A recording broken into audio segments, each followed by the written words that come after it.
Hello बच्चों, let's read the question. Atmospheric pressure A increases with height from surface B, decreases with height from surface C, remains constant D, none of these. Now to answer this question, first we will discuss here the key concept, and here the key concept will be atmospheric pressure. तो जब हम बात करते हैं यहाँ पे atmospheric pressure की, तो it is the pressure exerted by the atmosphere on the earth. यहाँ पे हमसे पूछा गया है कि जब भी हम अर्थ की सरफेस से यहाँ पे हाइट को इंक्रीज या डिक्रीज करते हैं, उस पर्टिकुलर केस में हमारे पास एटमॉस्फेरिक प्रेशर कम या ज़्यादा क्या होता है.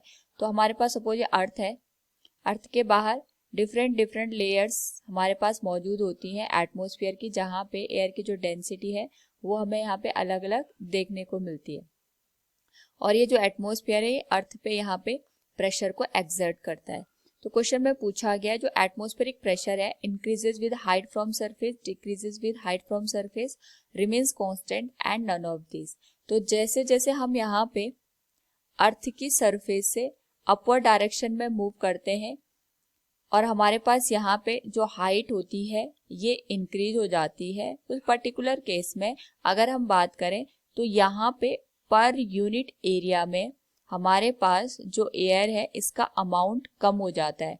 तो जिस वजह से यहाँ पे हमें पता है प्रेशर होता है force per unit area.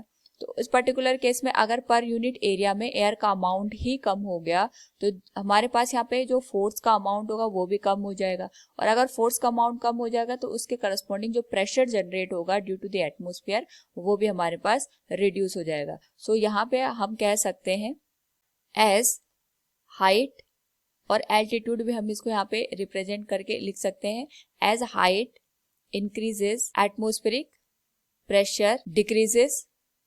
So from the given question we can say here atmospheric pressure decreases with the height from the surface. Option B will be the right answer. Hope all you understood it. Thank you and best of luck.